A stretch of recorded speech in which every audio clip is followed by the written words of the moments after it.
Alors entrons maintenant dans le vif du sujet.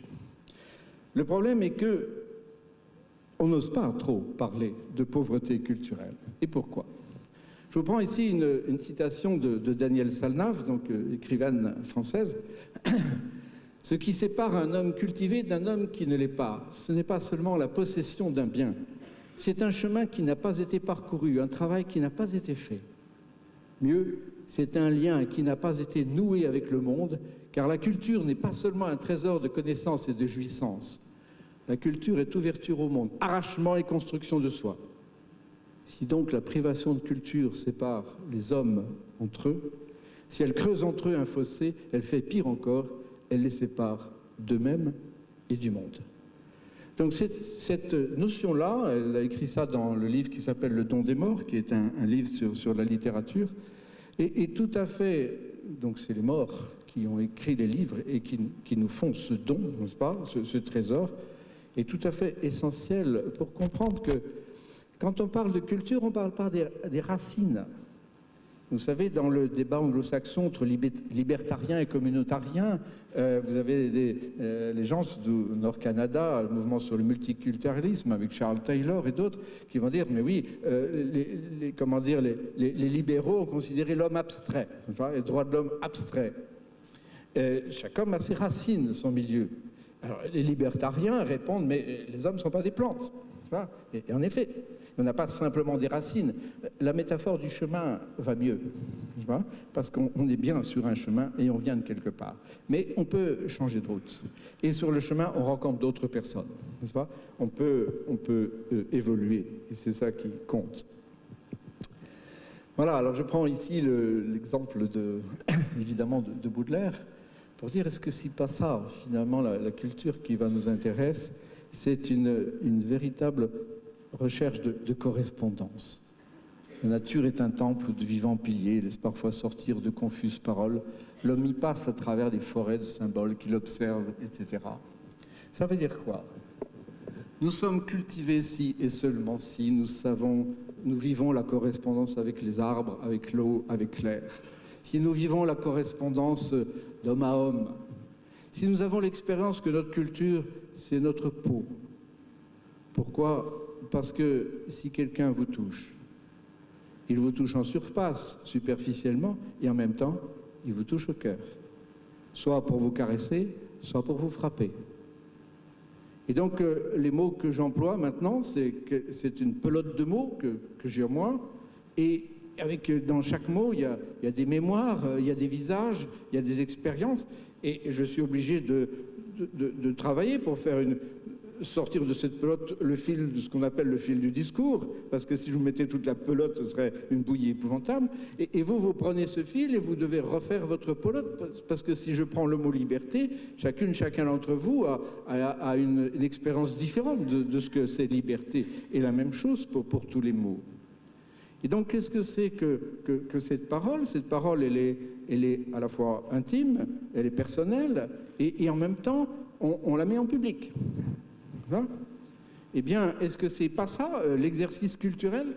De pouvoir faire le lien entre ce qu'il y a au plus profond de soi, mais pas simplement le sortir comme si on faisait une confession ou si on était dans une love story, mais dans le sens d'arriver à le travailler pour que dans cet objet commun qu'est la parole, pour prendre cet exemple, on peut prendre ça pour la peinture, on peut prendre ça pour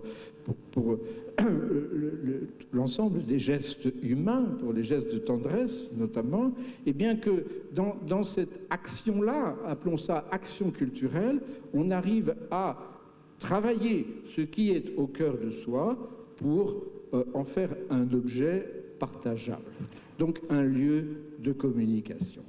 C'est là qu'est notre essentiel. Quelqu'un qui est culturellement pauvre est quelqu'un qui n'a pas pu faire cette expérience. Pourquoi est-ce qu'on n'ose pas assez parler de pauvreté culturelle? On a peur que si on parle de pauvreté culturelle, on a un langage condescendant. Nous, on a la culture, lui, il n'a pas la culture. N'empêche qu'il y a des gens qui crèvent de misère à cause de ça, parce qu'ils sont honteux de leur analphabétisme, parce qu'ils sont honteux de leur corps. Quelqu'un d'A.T.D. Carmonde, la région de Strasbourg racontait qu'une des familles, une personne n'osait pas aller chez le médecin quand elle était blessée. Pourquoi? Parce qu'elle avait honte de son corps et elle pensait que quand elle mangeait des épinards, les épinards tombaient sur la tête de son bébé qu'elle portait. Donc vous avez parfois une inculture. Une inculture, ça veut dire une incapacité de s'approprier son propre corps, de s'approprier les gestes à autrui, de s'approprier son enfant, de s'approprier les objets qui sont autour de soi. Et cette pauvreté culturelle, compris comme une amputation, compris comme un désœuvrement. Quand vous avez des gens qui sont dans la région de Marseille, on me disait, vous avez des gens qui non seulement sont au chômage, mais dont les parents ont toujours été au chômage et dont les grands-parents ont toujours été au chômage. Et sur 3 générations, ils connaissent que du sans-emploi. Et en plus de ça, ils ont des copains qui, eux, font des trafics dans la rue et qui gagnent plus d'argent que ceux qui ont trouvé un job. Alors, quelqu'un qui est désœuvré, c'est quelqu'un qui n'a pas le lien avec des œuvres. Hein? Et là aussi, un autre d'A.T.D. Carmon disait que vous aviez un homme qui, quand il regardait la ville, il disait « c'est magnifique » et quand je pense que mon fils n'y mettra jamais les mains, mon fils ne participera jamais à ce travail humain, cette humiliation. C'est facile de parler de la dignité humaine. Tout le monde est d'accord avec la dignité humaine. Mais pour comprendre la dignité humaine, il faut pouvoir accepter de regarder la honte. Et c'est dans ce sens-là qu'on va voir où sont ses capacités humiliées. Un homme pauvre, ce n'est pas quelqu'un qui n'a rien. Je disais tout à l'heure, au niveau de la propriété, oui. Mais d'objets qu'il peut s'approprier. Un homme pauvre, c'est quelqu'un dont les droits sont violés. Donc, dans la première perspective, si on dit qu'un homme pauvre, c'est quelqu'un qui n'a rien, bon, ben, on va aller lui donner quelque chose, puisqu'il n'a rien. Enfin, et on fait semblant de le faire au niveau international aussi, entre les pays dits riches ou développés et les pays dits pauvres, en voie de développement. Enfin, mais en réalité, c'est pervers comme approche. Pourquoi? Parce que ça veut dire nous, on sait ce que c'est que la richesse, n'est-ce pas? Puis nous, on est riches. Bon, ça me prouve qu'on a bien réussi. Hein? Et donc, eux, pourquoi ils sont pauvres? Bon. Hein? On peut trouver des raisons, n'est-ce pas? De paresse, d'inculture. Et non, l'homme pauvre, c'est quelqu'un dont les droits sont violés. Et donc, la première chose à faire, c'est de parvenir à observer cette violation multiple, cette discrimination multiple. Et ça, c'est pas du tout évident. Simone Weil, la philosophe, disait « L'attention à un homme pauvre tient du miracle ». Et on peut faire l'expérience quand on est en présence de quelqu'un qui est très dépressif. Si vous devez vous occuper de quelqu'un qui est très dépressif, ben, au bout d'un moment, vous vous épuisez et vous risquez de plonger avec. Et donc on est bien obligé de se mettre à plusieurs et de faire une sorte de filet de sécurité. Parce que vous êtes là, il y a une espèce de... C'est pas simplement un trou comme si c'était un vide, mais c'est quelque chose qui est pervers, n'est-ce pas? La violation, le visage défiguré est un visage insoutenable. Et donc c'est cela l'intelligence dont je parlais tout à l'heure, la générosité de l'intelligence, d'arriver à aller chercher où sont ces capacités humiliées. Autrement dit, où sont les chemins de résilience possibles. Donc retrouver à ce moment-là des références identitaires à dire. Alors pourquoi est-ce qu'on n'ose pas parler de pauvreté culturelle? La raison d'abord, c'est le sens même du mot culture, où quand on parle de culture, on parle des beaux-arts et des patrimoines. Et ce qui nous intéresse, nous, c'est de prendre la définition large de l'UNESCO, qui a été officiellement utilisée depuis 1982 à la conférence de Mexico sur les politiques culturelles. Le terme, je l'ai passé. La culture doit être considérée comme l'ensemble des traits distinctifs, spirituels et matériels, intellectuels et affectifs qui caractérisent une société ou un groupe social et qu'elle englobe, outre les arts, les lettres, les modes de vie, etc. Alors, cette notion qu'on appelle des fois l'approche anthropologique, donc culture au sens large, on est obligé d'être d'accord, parce que sinon... On a une culture élitiste d'un côté, n'est-ce pas, le théâtre, l'opéra, les beaux-arts, etc. Et de l'autre côté, on a la vie ordinaire. Or, la cuisine, c'est de la vie ordinaire au sens noble. Hein, parce que c'est quand même dans le repas familial, le repas entre amis, que se jouent beaucoup les relations humaines. Dans l'autre sens, si on va au théâtre, si pas simplement, tiens, pour se détendre, pour se reposer, si on va au théâtre, c'est pour apprendre à vivre. C'est pour apprendre des rapports humains. C'est pour revivre son histoire. C'est pour travailler sa mémoire. Donc, le théâtre qui nous intéresse, c'est un théâtre qui est concrètement dans la vie, où on va rencontrer de l'humain en chair, os et parole, en gestuel, en décor. Et donc, dans chacun des arts, que ce soit la peinture, pourquoi on va voir de la peinture? C'est pour apprendre à voir. La même chose pour le cinéma ou pour la photographie, et ainsi de suite. Et donc, ce qui nous intéresse, c'est bien voir le culturel comme un continuum. Alors, pourquoi, dans un hôpital psychiatrique, de l'autre côté de la frontière, à Leuze en Hainaut, eh bien, vous avez un service culturel qui est au même niveau que les services médicaux, qui est dirigé par un metteur en scène. Hein? Et alors, il va expliquer que dans l'atelier d'écriture, par exemple, les gens sont mis en face de la page blanche, le stress de la page blanche. Il va dire ça, c'est un stress qu'on va travailler ensemble. On est là pour ça. Donc, on va noircir le papier avec quelque chose qui tient à cœur et qui tient au cœur.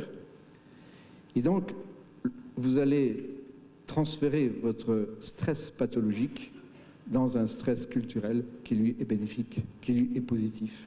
Vous allez vous débarrasser du stress qui est une impasse dans un stress où vous avez une issue. Vous avez une issue, pourquoi? Parce que vous allez faire l'acquisition d'une discipline culturelle. Vous avez développé cette discipline de l'écriture. La même chose pour des gens qui, là, vont faire du théâtre à l'hôpital psychiatrique, pas simplement les patients, les malades, mais aussi avec le personnel soignant, et ils vont vivre ensemble le théâtre. Et vous avez des gens qui, grâce au théâtre, vont pouvoir exprimer, faire une véritable catharsis, comme on disait, mais pas simplement pour se défouler, mais pour pouvoir arriver à avoir une meilleure grammaire de leurs émotions. Apprendre les différents jeux, les différentes gestuelles et comment elles se composent. Et lorsqu'ils sortent de l'hôpital, il y en a qui ont envie de continuer. Et donc à ce moment-là, vous avez bien le rôle de la culture, qui est un rôle de libération. C'est ça la culture.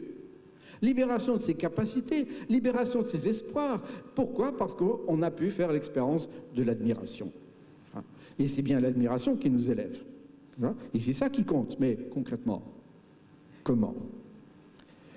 Alors, si on est d'accord avec ça, on a un problème. Si on est d'accord de prendre la culture au sens large, qu'est-ce qu'on fait en politique? Parce qu'en politique, on a besoin de concepts qui vont de là à là, et on a besoin d'un budget qui va de là à là, et on a besoin donc de politiques sectorialisées. Alors, là encore, vous utilisez la grammaire des droits de l'homme, si j'ose dire.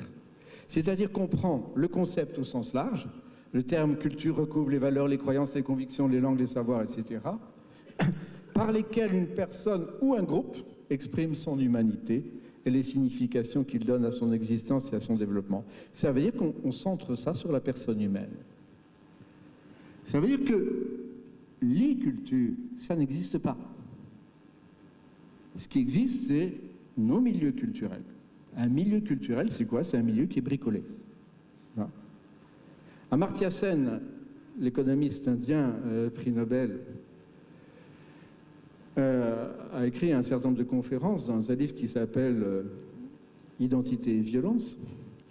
Et il écrit que l'UNESCO est tombé dans le piège de Huntington sur le clash des civilisations en répondant par le dialogue des cultures et dialogue des civilisations. Mais personne n'a jamais vu des cultures dialoguer. Ça ne veut rien dire. C'est des hommes et des femmes qui dialoguent, avec leur culture multiplement bricolée. C'est pas? Si un chrétien et un musulman dialoguent, ce n'est pas l'islam et le christianisme qui dialoguent. Encore moins la civilisation européenne et une culture européenne et la culture arabo-musulmane ou je ne sais pas quoi. C'est pas? Mais vous avez quelqu'un qui peut être protestant, qui peut avoir 3 enfants, qui peut être là, et qui connaît quoi de sa foi protestante, qui va dialoguer avec quelqu'un qui est sunnite, marocain, etc., qui a aussi 3 enfants, qui a peut-être la même profession, qui connaît quoi de sa tradition sunnite, hein, et vous avez comme ça des échanges réels. Alors que des patrimoines culturels existent, oui, vous avez des traditions qui existent, mais ô combien complexes, ô combien diversifiées. Comme si quelqu'un parle de la culture africaine, ça ne veut strictement rien dire. La culture européenne, ça peut vouloir dire quelque chose si on prend une culture politique, et encore tellement différenciée. Donc ces amalgames, à la poubelle. C'est l'homme au centre, l'homme qui est porteur de ces diversités culturelles, de ces différentes valeurs. Et donc, ce qui nous intéresse ici, c'est de libérer cette capacité culturelle. Et donc, on va parler ici des libertés culturelles qui sont politiquement les plus dangereuses. Pourquoi? Parce que les libertés d'expression, c'est dangereux pour un ordre politique. Mais si les libertés culturelles, ce n'est pas simplement la liberté d'expression, mais aussi la liberté de changer les modes d'expression, de changer un peu les règles du jeu. Donc, ça va encore plus loin. Et c'est un peu en ce sens, si vous voulez, je parlais de liberté, de droit culturel, de responsabilité, c'est toujours les 3 aspects. Un droit culturel, donc défini ici comme un droit, une liberté de vivre son processus d'identification tout au long de sa vie, ce qui implique la liberté, la responsabilité d'accéder aux ressources culturelles nécessaires au déploiement et à la cohérence de ses responsabilités. Donc c'est le droit de parler là ou les langues de son choix, le droit d'exercer une activité culturelle, le droit de participer ou non à une communauté culturelle, le droit à l'éducation, le droit d'accès au patrimoine, mais le droit aussi à l'information, à participer à des systèmes d'information. Chaque fois que vous avez des violations de droits de l'homme, vous êtes sûr que vous avez une violation du droit à l'information.